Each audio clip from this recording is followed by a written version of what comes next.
Pues vamos al mensaje del día de hoy. Estamos estudiando verso por verso y capítulo por capítulo la Biblia. Y estamos estudiando el Evangelio de Juan. Ya estamos en el capítulo 18 y es el capítulo donde a nuestro Señor Jesús lo apresan. Y es el momento precisamente donde lo están apresando, es el momento que estamos estudiando. Anteriormente estudiamos el versículo 10 y ahorita nada más vamos a repasarlo rápidamente para entrar en el contexto. Recordemos que nuestro Señor Jesucristo estuvo celebrando la Pascua con sus discípulos, sale de la Pascua camino hacia el huerto de Getsemaní y llega a este huerto. Se separa con Pedro, Juan y Jacobo y les dice: acompáñenme a orar. Estamos hablando que los historiadores dicen que era entre la 1 y las 3 de la mañana, de las 3 de la madrugada. Entonces los discípulos están cansados en la madrugada, están dormidos, Jesús está orando y les pide que lo acompañen a orar, porque Jesús ya sabe que llegó el momento de ser entregado y de ser sacrificado como el cordero que quita el pecado del mundo. Entonces está Jesús y es cuando llegan más de 700 personas. Recordemos que entre 500 y 600 soldados romanos llegan con antorchas y con sus espadas, entre 500 y 600 soldados romanos, más los guardias del templo, más sacerdotes, fariseos, y llegan alrededor de 700 personas y rodean a los discípulos en la madrugada con palos, con antorchas, con espadas.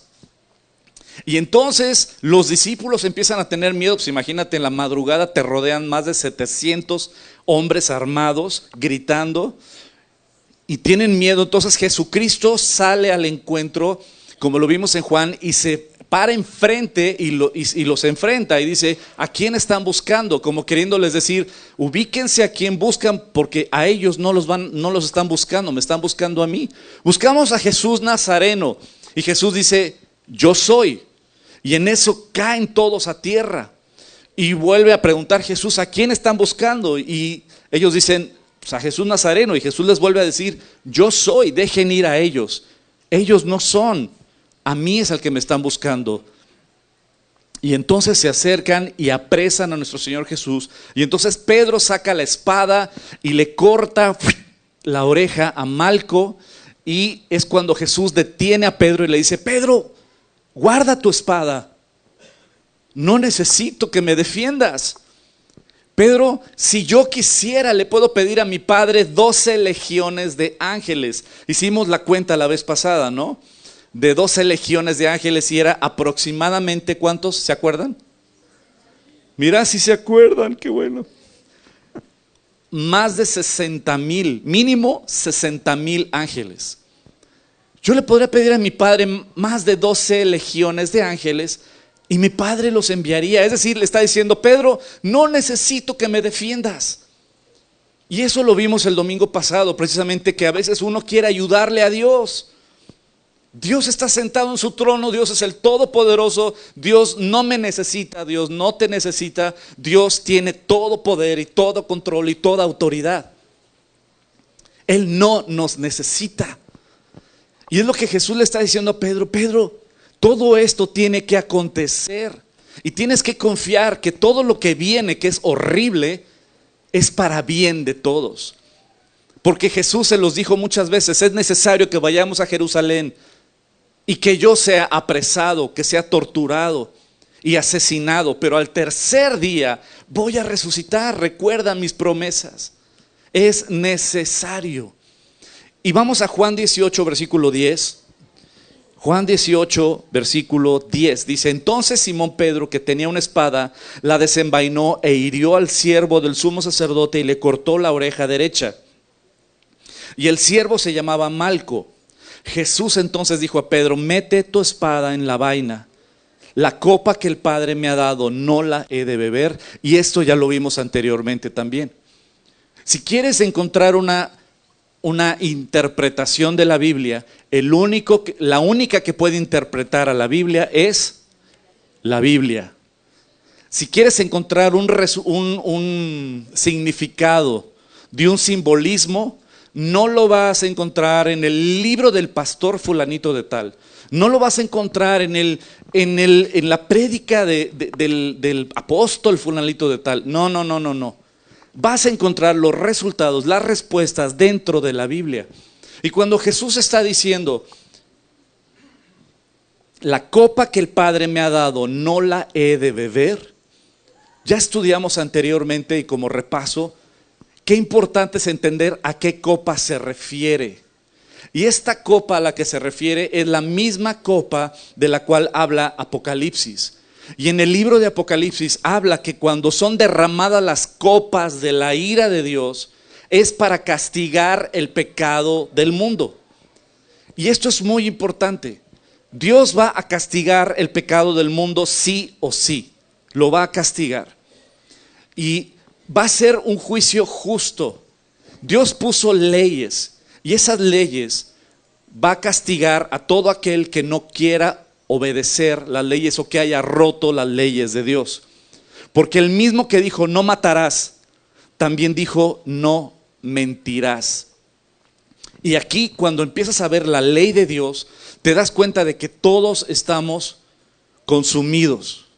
Todos estamos destituidos de la presencia de Dios y de la gloria de Dios por nuestro pecado.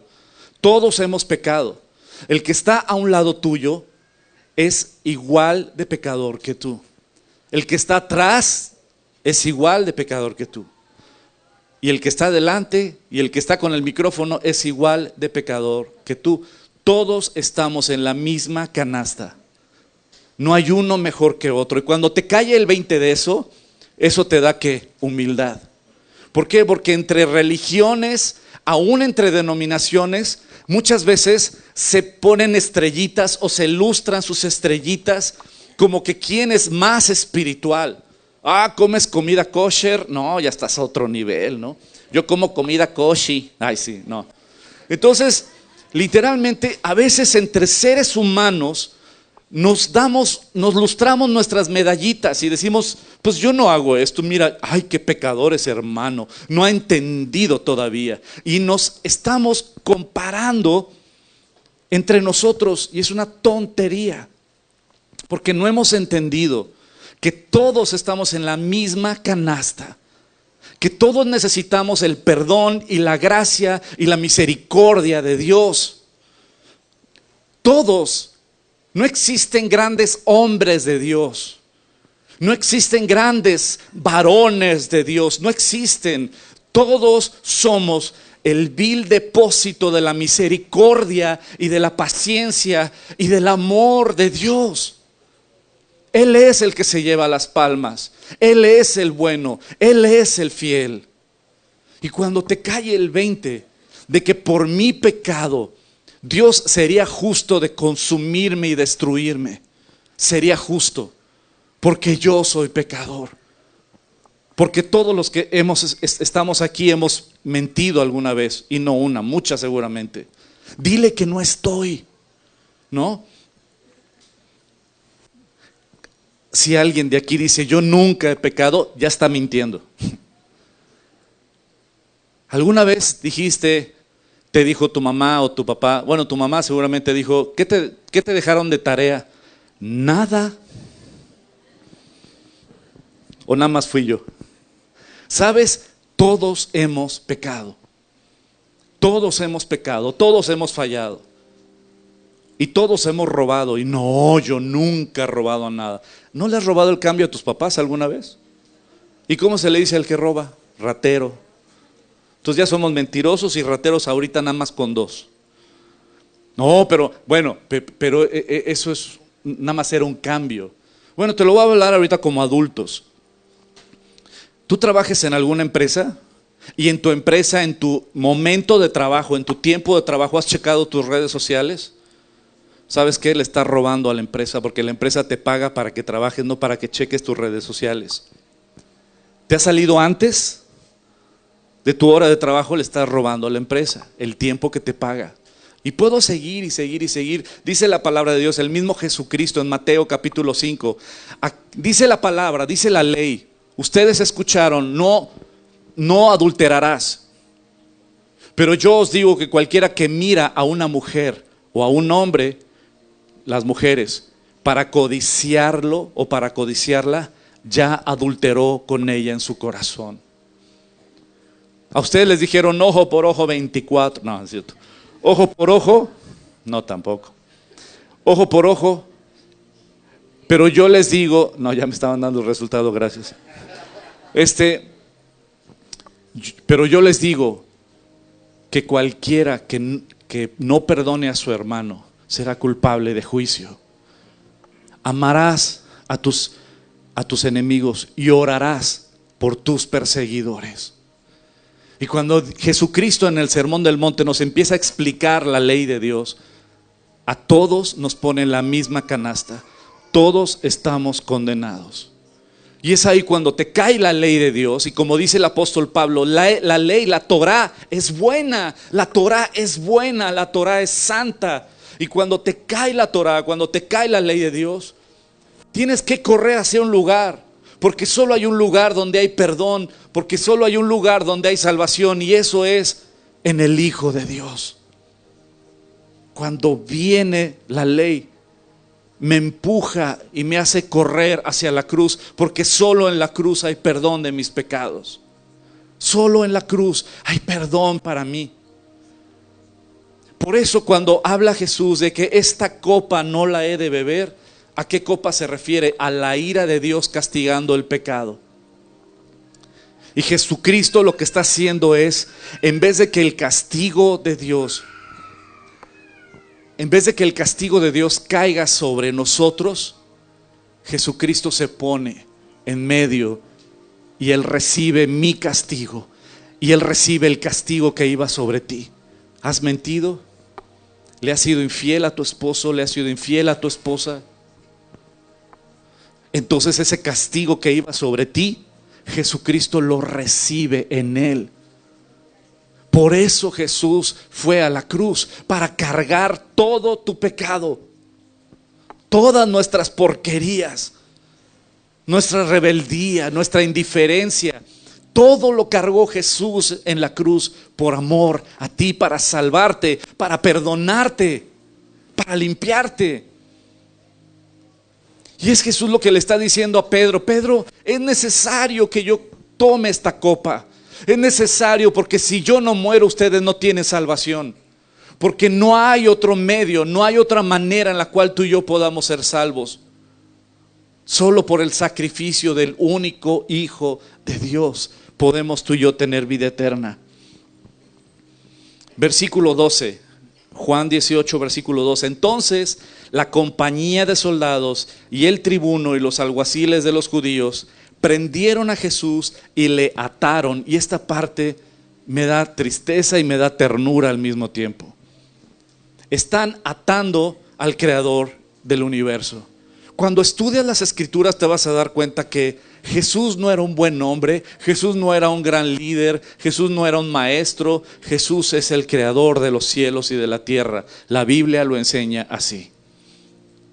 Cuando estudias Hebreos capítulo 1, en Hebreos capítulo 1 te vas a dar cuenta que el mismo Padre Celestial, el Padre Celestial está hablando sobre su Hijo Jesucristo.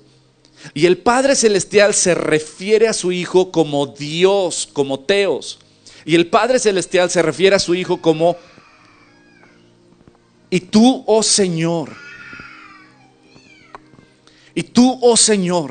en el principio fundaste los cielos y la tierra.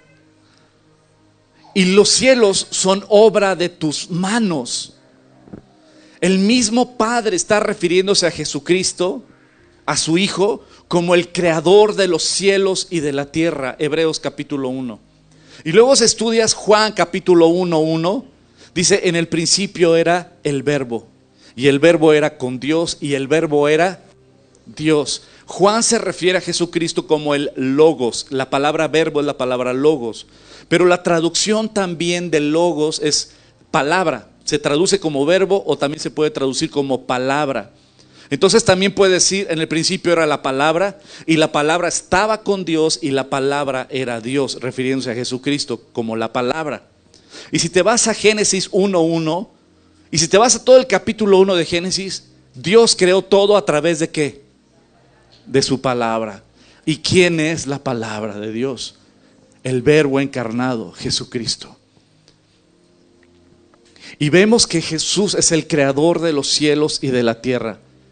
Y eso a mí, cuando empecé a estudiar y analizar cada uno de los pasajes, así como dicen los chavos, ¡puf!, me explotó la cabeza. ¿Y sabes por qué? Porque imagínate que Pedro, Juan, Jacobo, todos los discípulos tenían a un lado y podían tocar y palpar aquel que creó las células, las moléculas, los átomos, aquel que diseñó la distancia perfecta entre el sol y la tierra, ni tan lejos para que se congele la tierra, ni tan cerca que la queme. Aquel que diseñó la inclinación perfecta de la tierra, la rotación. Aquel que diseñó y creó con una creatividad impresionante los peces, las aves del cielo. Aquel que tiene todo poder y autoridad para decirle al mar, hasta aquí llegas, y encerrar al mar y separar al mar de la tierra. Y mostró un poquito de su deidad en ese tiempo donde estaban en la barca y Jesús dormido, y entonces la tormenta azotó la barca donde iban los discípulos con Jesús y empezaron a tener miedo los pescadores. Imagínate si a ti y a mí nos subimos en una barquita de Chapultepec y se mueve, dices, uy, uy, uy, no, pues todavía somos de tierra, pero para que un pescador tenga miedo, dices, wow. Y los pescadores tuvieron miedo en la tormenta. ¿Y entonces qué pasó? Despertaron a Jesús y le dicen, Señor, perdón que te despertemos, ¿verdad? Pero ¿no te da miedo que nos ahoguemos? ¿No te preocupa? Y Jesús se levanta y ¿qué hace? Reprende a la tormenta, al mar y al viento. Y de repente se hace una calma. Y los discípulos se quedaron impactados, dijeron, ¿quién es este hombre que aún el mar y el viento le obedecen? ¿Quién es? El creador de los cielos y de la tierra.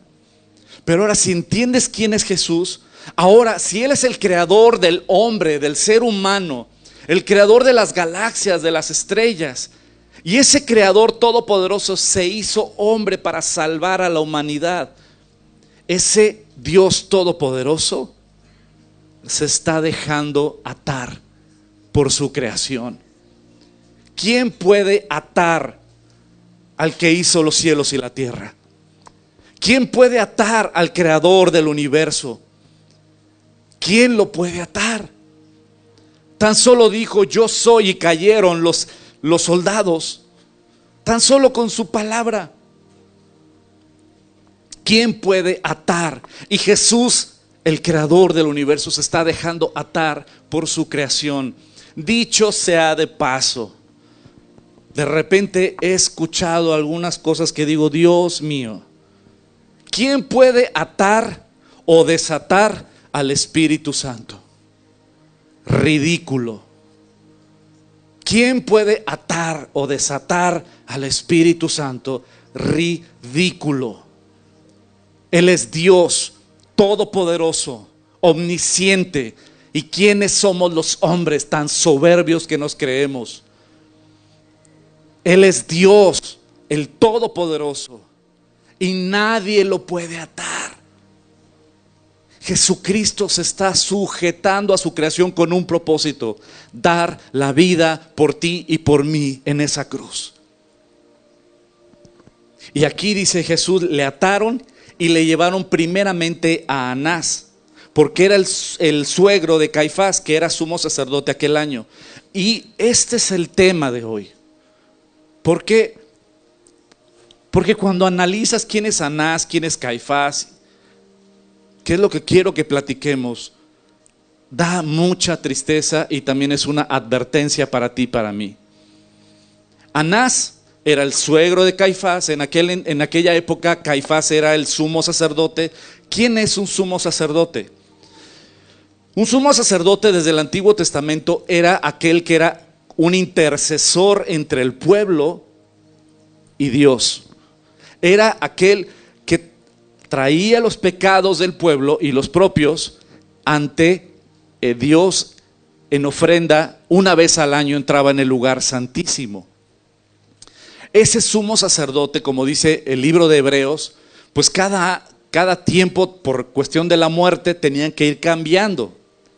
Pero Jesucristo es nuestro sumo sacerdote. Ya no necesitamos más.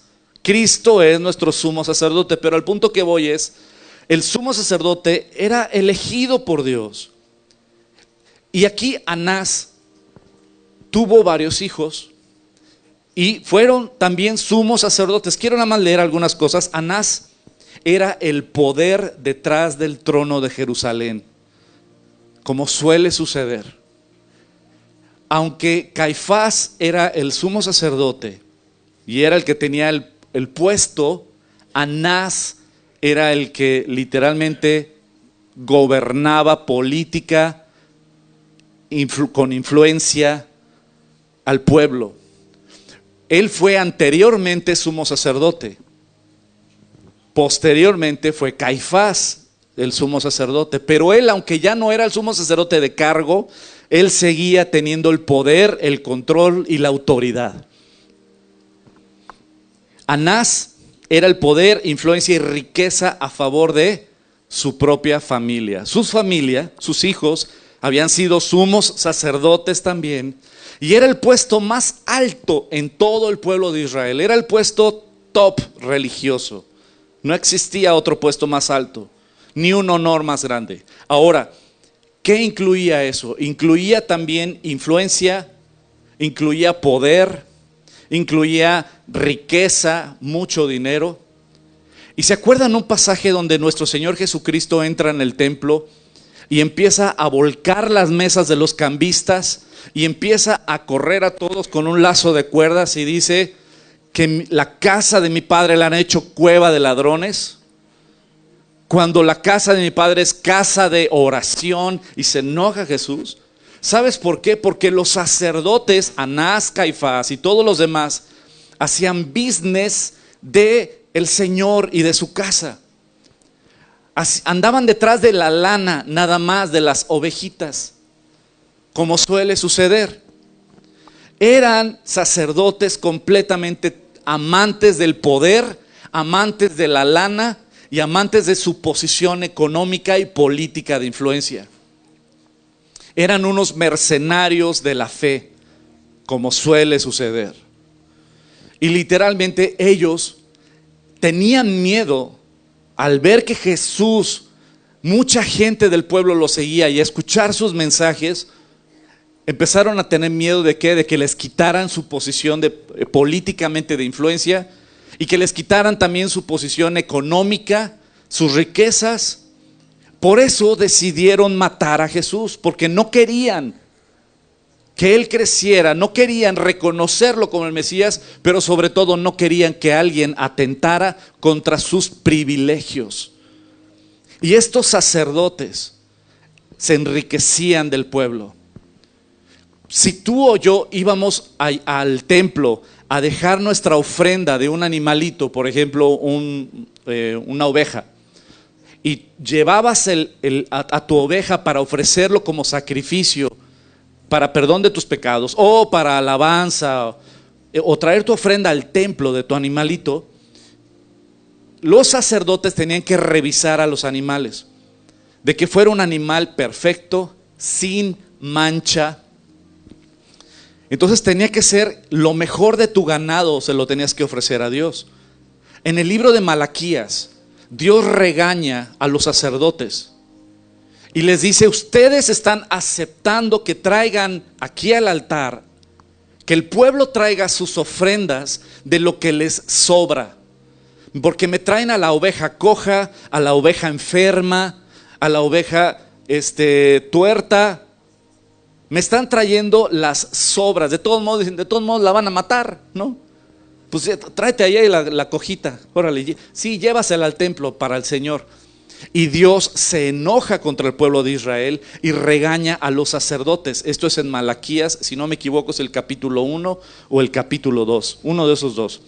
Pero Dios regaña a los sacerdotes y dices: no, diles al pueblo que entonces mejor esas ofrendas se las entreguen a sus reyes, a ver si sus reyes aceptan.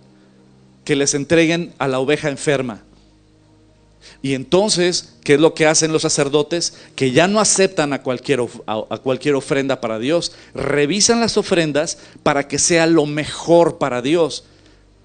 Hasta ahí estábamos bien. Pero ¿qué fue lo que pasó con los sacerdotes? Encontraron la oportunidad para hacer business. Entonces, ¿qué era lo que hacían los sacerdotes? Decían, a ver, voy a revisar tu ovejita. Ah, no, ¿qué crees? Seguramente la semana pasada tuvo gripa porque trae moquito, entonces no te la puedo aceptar. Pero no te preocupes, tenemos en promoción esta ovejita, ya con el sello de que está autorizada, ya está revisada, es kosher, ya está certificada, entonces te la vendemos para que la puedas ofrecer a Dios. Y entonces la gente traía a sus animalitos y le rechazaban los sacerdotes a los animalitos porque les buscaban cualquier cosa, ¿no? Como cuando vas a hacer algún trámite. No, es que ya te revisan todos los trámites y no, es que le falta su resultado de la autopsia. Ay, oiga, ese no lo traje. Cuando tenga los documentos completos regresa, ¿no? ¿No te ha pasado? Entonces, literalmente eso empezó a pasar. Empezaron a vender los sacerdotes sus propias ovejas y sus propios animales, palominos y todo, certificados por ellos. Entonces el pueblo, dicen, ¿para qué llevo yo mi animalito si de todos modos me lo van a rechazar? Pues entonces ya no les quedaba de otra más que llegar al templo, pagarle a los sacerdotes para que aceptaran la ofrenda que ellos ya habían certificado. ¿Entiendes el business? Entonces estos hijos de Baal, estos mercenarios de la fe, encontraron la manera de enriquecerse. Y no solo se enriquecían económicamente, sino que tenían poder político. Estaban así con el imperio romano. Tenían privilegios, riquezas y todo. Y este es el punto, queridos amigos y familia. Ellos no querían que nada atentara contra su comodidad económica. Prefirieron su comodidad económica, sus business, que rendir su vida y reconocer al Mesías. La pregunta es, ¿eso ha cambiado el día de hoy? Y quiero que leamos Ezequiel 34. Pon mucha atención a Ezequiel 34. Versículo 1. Vino a mí palabra de Jehová diciendo, hijo de hombre, profetiza contra los pastores de Israel. Profetiza y di a los pastores, así ha dicho Jehová el Señor. Ay de los pastores de Israel que se apacientan a sí mismos. ¿No apacientan los pastores los rebaños? Coméis la grosura y os vestís de la lana, la engordada degolláis, mas no apacentáis las ovejas. No fortalecisteis a las débiles, ni curasteis a la enferma, no vendasteis la perniquebrada, no volvisteis al redil a la descarriada, ni buscasteis la perdida, sino que os habéis enseñoreado de ellas con dureza y con violencia, y andan errantes por falta de pastor, y son presa de todas las fieras del campo, y se han dispersado. Anduvieron perdidas mis ovejas por todos los montes y en todo collado alto, y en toda la faz de la tierra fueron esparcidas mis ovejas, y no hubo quien las buscase, ni quien preguntase por ellas. Por tanto, pastores, oíd palabra de Jehová. Vivo yo, ha dicho Jehová el Señor, que por cuanto mi rebaño fue para ser robado, mis ovejas fueron para ser presa de todas las fieras del campo, sin pastor, ni mis pastores buscaron mis ovejas, sino que los pastores se apacentaron a sí mismos y no apacentaron mis ovejas. Por tanto, oh pastores, oíd palabra de Jehová. Así ha dicho Jehová el Señor. He aquí, yo estoy contra los pastores y demandaré mis ovejas de su mano. Y les haré dejar de apacentar las ovejas, ni los pastores se apacentarán más a sí mismos. Pues yo libraré mis ovejas de sus bocas y no les serán más por comida. Porque así ha dicho Jehová el Señor. He aquí, Yo mismo iré a buscar mis ovejas. ¿Quién va a venir a buscar sus ovejas? Jehová el Señor. Y las reconoceré, como reconoce su rebaño el pastor el día que está en medio de las ovejas esparcidas. Así reconoceré mis ovejas y las libraré de todos los lugares en los que fueron esparcidas en el día nublado y de la oscuridad. Y yo las sacaré de los pueblos y las juntaré de las tierras y las traeré a su propia tierra y las apacentaré en los montes de Israel, por las riberas y por todos los lugares habitados en el país. En buenos pastos las apacentaré. En los altos montes de Israel estará su aprisco. Allí dormirán en buen redil. Y en pastos suculentos serán apacentadas sobre los montes de Israel. Yo apacentaré mis ovejas y yo les daré aprisco, dice Jehová el Señor. Yo buscaré la perdida y haré volver al redil la descarriada. Vendaré la perniquebrada y fortaleceré la débil, mas a la engordada y a la fuerte destruiré. Las apacentaré con justicia. Amada familia, amigos, por generaciones y generaciones, los sacerdotes, los pastores, los rabinos se han apacentado a sí mismos y no han apacentado al rebaño del Señor. Pero el Señor dijo: yo vendré y yo seré su pastor y yo los apacentaré, yo los cuidaré, yo sanaré a la que está herida, yo defenderé a la que está en peligro. El Señor es mi pastor y nada me faltará. En lugares de delicados pastos me hará descansar. Junto a aguas de corriente nos pastoreará. Él va a confortar nuestras almas. Él es el que nos guía por sendas de justicia por amor de su nombre. Es triste ver que aquellos que Dios había levantado, toda posición tiene temporalidad, tiene un propósito. Cuando Dios da autoridad, lo da con un propósito. Pero toda autoridad que Dios da, también da una responsabilidad. Dios da autoridad, pero Dios da, junto con la autoridad, da responsabilidad. Si Dios te ha dado autoridad en tu trabajo, en tu casa, si te ha dado influencia, te ha dado una responsabilidad a ti también. Así como los sacerdotes tenían una autoridad dada por Dios, tenían responsabilidad y no cumplieron con su responsabilidad. De la misma manera tú y yo tenemos autoridad dada por Dios, responsabilidades. Tal vez tú trabajas y dentro de tu trabajo tú puedes ser influencia. Tal vez tú eres jefe o tal vez tú trabajas en una empresa y tienes un puesto, lo que sea, donde estés, con tus vecinos, en tu casa, con tus hijos. ¿Sabes que tú y yo tenemos una autoridad dada por Dios y tenemos una gran responsabilidad de la cual daremos cuentas? ¿Cuántos padres van a dar cuentas el día de hoy? Porque decimos, no, los sacerdotes, no, Anás y Caifás. Pero te voy a decir algo, el día de hoy, si tú eres papá o eres mamá, tú tienes autoridad dada por Dios. Y aquí el punto es, ¿qué has hecho con esa autoridad? Con tus hijos. ¿Dónde están tus hijos? O tal vez Ezequiel 34 también podría decirte a ti como papá y como mamá: te di hijos y no los guiaste en mi camino. Te di hijos y no los cuidaste. Te di hijos y no les hablaste de mí. Y andan dispersos como ovejas que no tienen pastor.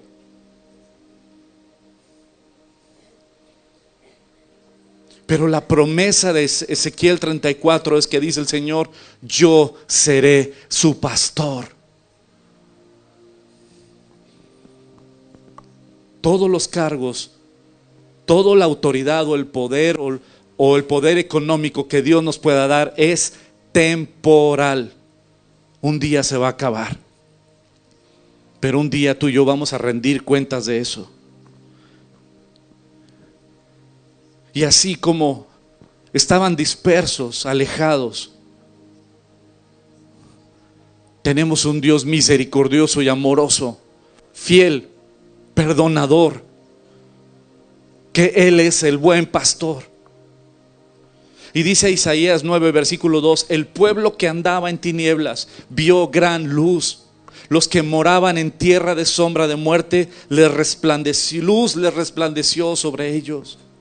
Porque nuestro Dios es luz, Jesucristo es luz. Dijo, yo soy la luz del mundo, el que me sigue no andará en tinieblas. Jesús dijo, yo soy el buen pastor y ninguna de mis ovejas se va a perder. Juan 10, versículo 11, yo soy el buen pastor su vida da por las ovejas. Mas el asalariado, el que no es pastor, de quien no son propias las ovejas, ve venir al lobo y deja las ovejas y huye. Y el lobo arrebata las ovejas y las dispersa. Así que el asalariado huye porque es asalariado y no le importan las ovejas. Yo soy el buen pastor, dice el Señor, y conozco mis ovejas y las mías me conocen. Y el versículo 27 dice de Juan 10, mis ovejas oyen mi voz. ¿Y qué dice? Y yo las conozco y me siguen. Si tú eres oveja del Señor, verdaderamente estás siguiendo a Jesucristo. Oyes la voz de Jesucristo y sigues a Jesucristo. Y si tú no estás siguiendo a Jesucristo y no eres oveja de Jesucristo, hoy es el día de salvación. Hoy es tu oportunidad para que le pidas perdón, te arrepientes y le entregues tu vida. Y dice Jesucristo, mis ovejas oyen mi voz y yo las conozco y me siguen, y yo les doy vida eterna y no perecerán jamás, ni nadie las arrebatará de mi mano. Amada familia, amigos, así como Anás y Caifás, Dios les dio autoridad, les dio un tiempo, les dio influencia, y ellos amaron más este mundo, amaron más las riquezas, amaron más su posición de política o de autoridad delante del pueblo de Israel, y prefirieron su posición y su lugar y sus riquezas que reconocer al Mesías, y acabaron perdidos. Hoy es el día donde tú tienes que ser honesto, tienes que ser honesta y reconocer qué tanto has amado las riquezas, qué tanto has amado tu posición, tu estatus, qué tanto te has amado a ti, el lugar que tienes, antes que amar al Creador de los cielos y de la tierra.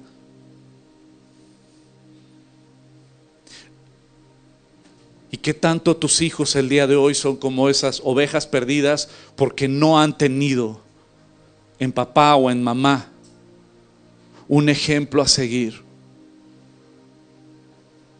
No han tenido en papá y en mamá unos padres que amen al Señor y que decidan obedecer a Dios y guiar a sus hijos como ovejas de Dios.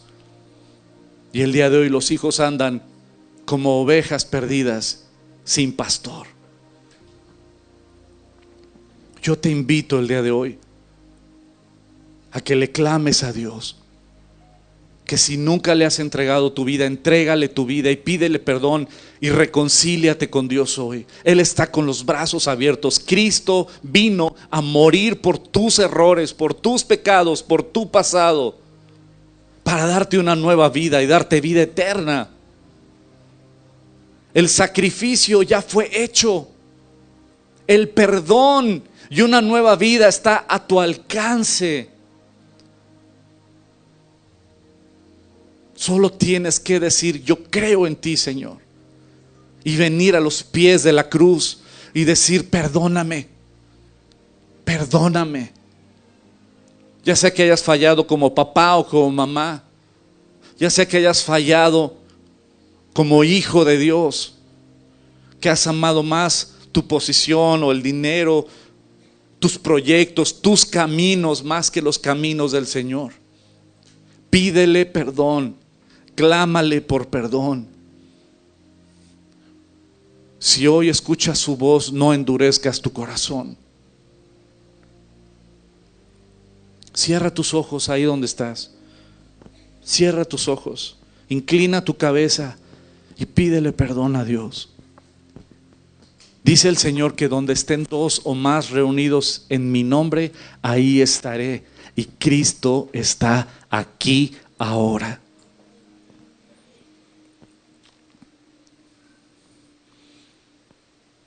Ponte a cuentas con Él. Pídele perdón. Dios conoce todo. Ha visto todo. Ha escuchado todo. Ha visto tus fiestas, tus infidelidades, tus borracheras, tus amigos, tus amigas. Pero también ha visto ese vacío, ha visto ese hueco, esa soledad.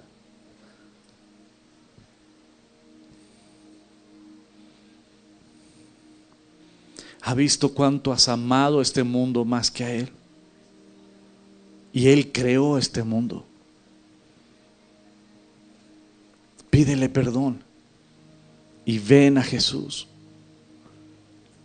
Y si genuinamente tienes un arrepentimiento, si genuinamente quieres clamarle por perdón y reconocer que tú eres esa persona que ha pecado, que ha fallado y que necesitas el perdón de Dios, y que verdaderamente crees que Jesucristo se entregó en esa cruz para perdonarte y darte una nueva vida, ahí en tu lugar ponte en pie y vamos a orar juntos y clamarle juntos a Dios para que Dios perdone tu pasado y te haga nueva criatura.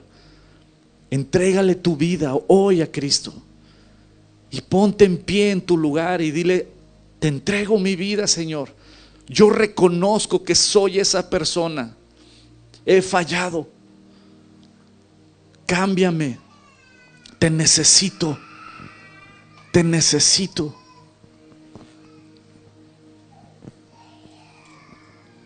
Clámale a Dios. ¿Qué importan los que están a un alrededor? ¿Qué importan? Importa que Dios está aquí, te está hablando y te está diciendo: ven a mí, ven a mí. Solo en Cristo hay una nueva vida. Pídele perdón. Clámale por perdón. Reconoce tu pecado. Reconoce tus culpas y dile: Señor, yo soy ese. Límpiame. Perdóname. Sáname. Hazme nuevo, Señor. Ayúdame a morir a mí mismo. Yo te necesito. Yo te necesito, Señor. Sálvame, Señor, que estoy perdido. Sin ti me muero. Te necesito, Jesús. Yo creo que en esa cruz te entregaste por todos mis pecados. Dile al Señor: yo creo en ti, Jesús. Yo creo en ti, Jesús. Yo creo en ti, Jesús. Sálvame. Perdóname. Límpiame. Hazme nuevo, Señor. Necesito ser nuevo. Limpia mi mente, mi corazón. Lléname de tu Espíritu Santo, Señor. Séllame con tu Espíritu Santo, Señor. Yo te necesito. Cambia mi vida. Solo tú puedes cambiarme. Solo tú, Señor. Amén. Amén. Renuévame, Señor Jesús. Ya no quiero ser igual. Renuévame, Señor Jesús. Pon en mí tu corazón. porque todo lo que hay dentro de mí necesita ser cambiado, Señor. Porque todo lo que hay dentro de mi corazón necesita más de ti.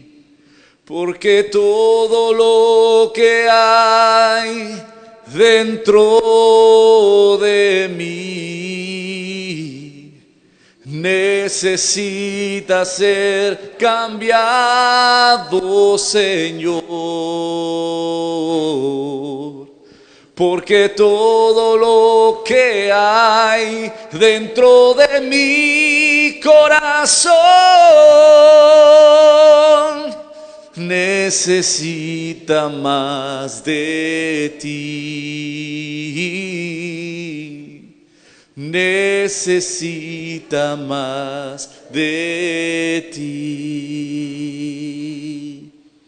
Te necesitamos, Señor. Somos el depósito de tu amor, misericordia y paciencia, Señor. Rescátanos, Señor, llénanos, séllanos, levántanos, sana, fortalece y levanta una generación diferente de nosotros, Señor. Que seamos luz en este mundo de tinieblas. Sigue restaurando matrimonios, sigue restaurando relación entre padres e hijos.